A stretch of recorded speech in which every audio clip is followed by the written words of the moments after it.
What is 16 swing or 16 shuffle? Well, first, these are not the same thing. 16 swing is an overall style, the same way that swing or bossa nova or rock is a style. 16 shuffle is a specific groove we would use within that style. Okay? So, the 16 shuffle is the same as the Purdy shuffle or the beat to Toto's Rosanna, both of which tend to get a lot of social media hype. You want to get good at those? It starts here. In this video, we'll look at a quick breakdown and some basic exercises for you to begin to develop this feel.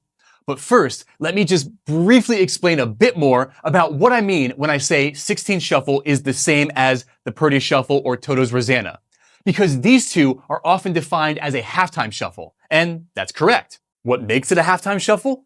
Well, it's really the amount of hi-hats between the beat 1 kick and the beat 3 snare.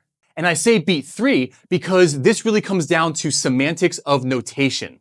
What I mean is that the halftime shuffle is notated in eighth notes, where we have 1, a 2, a 3, a 4, a 1, a 2, a 3, right? Well, we can notate that same thing in 16th notes. 1 E and a 2 E and a 3 E and a 4 E and. This is the same thing. It's the same thing. It's just how we write it and how we think about it. 1, a 2, a 3, a 4, a 1, a 2, a 3, a 4, a 1 E and a 2 E and a 3 E and a 4 E and. It is the same. It's the same thing. Half time, 16th swing. And now, with that out of the way, let's preview the songs we're going to be using in this 16th swing series. This series will take us all the way from very beginning basic skills to an extremely advanced example at the end. First up, we have Ikatoba, the ending from season 1 of the Apothecary Diaries. This is a great song for starting out in this style. It's got a nice slow tempo and fairly simple grooves.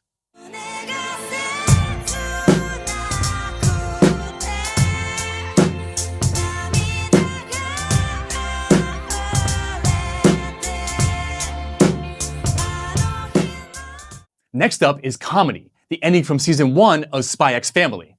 This song ups the tempo a little bit, and it has some slightly trickier coordination challenges. Then we have Crybaby, the opening from season 1 of Tokyo Revengers. You probably all know it already. This song ups the tempo even more, and it puts that swing rhythm into the hands with the opening tom groove.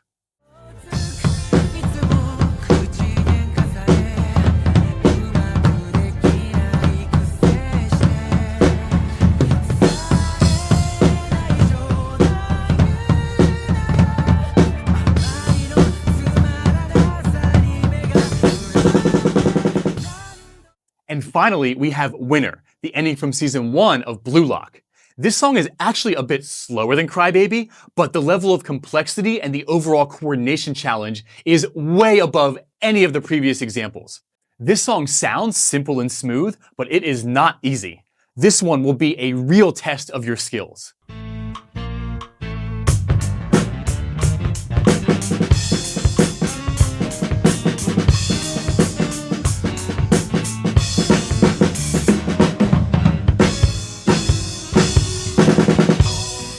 These are the songs we'll apply our learning to.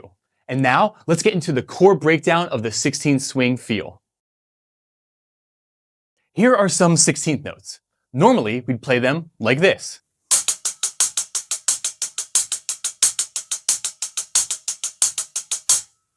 But in 16th swing, we play them like this.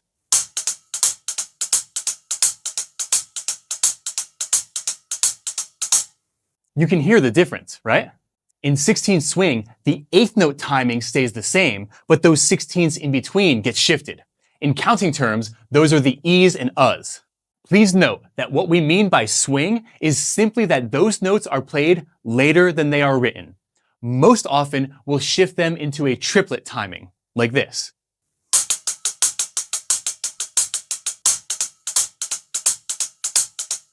Now, it's very important to understand that this triplet swing is a reference point. Real-world swing is flexible. We can have lighter swing, where the timing is actually somewhere between the straight time and the triplet,